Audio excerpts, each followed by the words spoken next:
Assalamualaikum, halo teman-teman. Perkenalkan, nama saya Dian Nurhaliza. Saya dari Tadris Matematika kelas 1A. NIM saya 0702000018. Saya di sini akan menjelaskan sedikit tentang fungsi dan kedudukan bahasa Indonesia.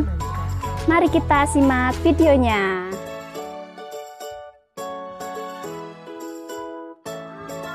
Yang pertama, saya akan menjelaskan tentang fungsi bahasa. Fungsi bahasa dibagi menjadi 4. Yang pertama, sebagai alat komunikasi. Bahasa adalah alat komunikasi antara anggota masyarakat berupa simbol bunyi yang dihasilkan oleh alat ucap manusia.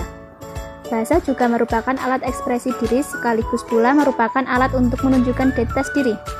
Melalui bahasa, kita dapat menunjukkan sudut pandang kita, pemahaman kita atas suatu hal, asal-usul bangsa dan negara kita, pendidikan kita, bahkan sifat kita.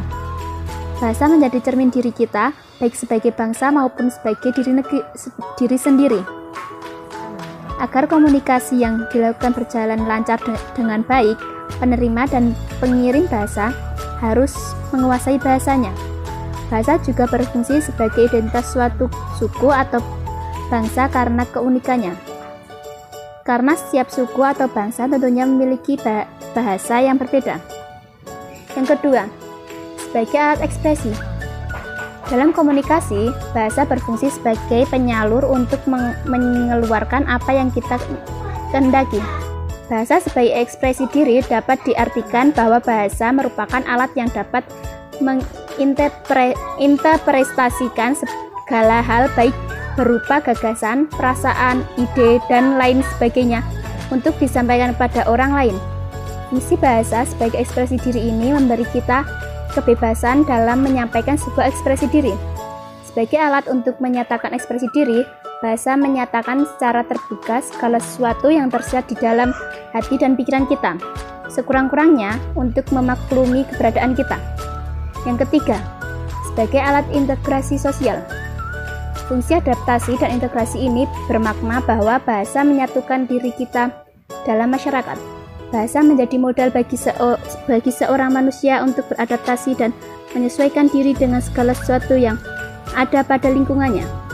Lebih dari itu, bahasa menjadi persatuan manusia dalam kehidupan masyarakat. Bahkan, bahasa menjadi faktor pemersatu antara anggota masyarakat dalam satu negara. Yang keempat, sebagai alat kontrol sosial.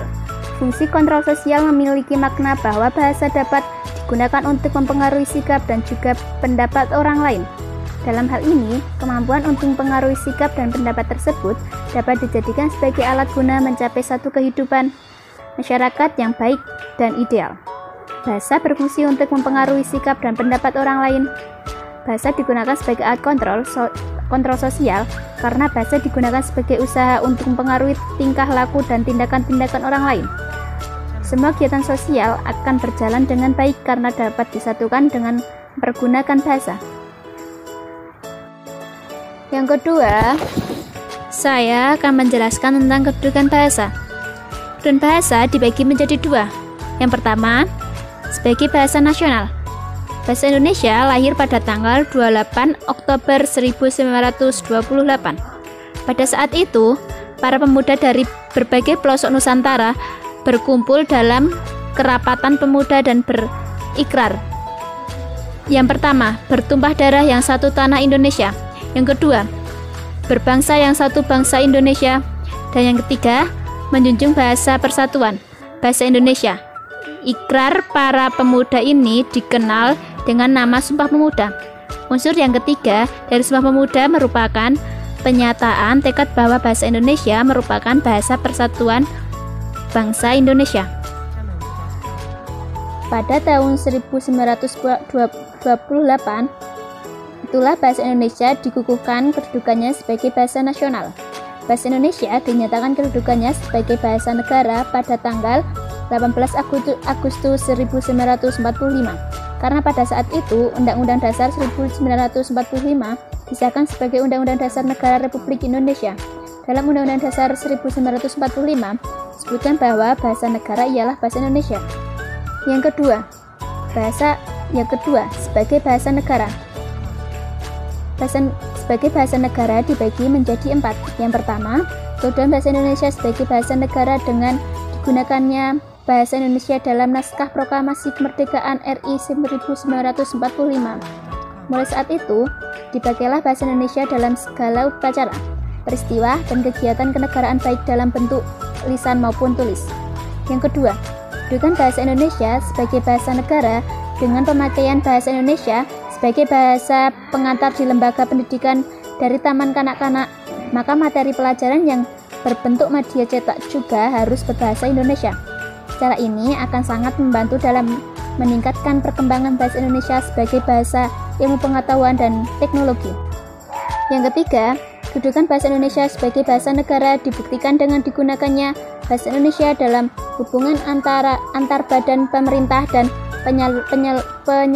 penyebarluasan informasi pada masyarakat.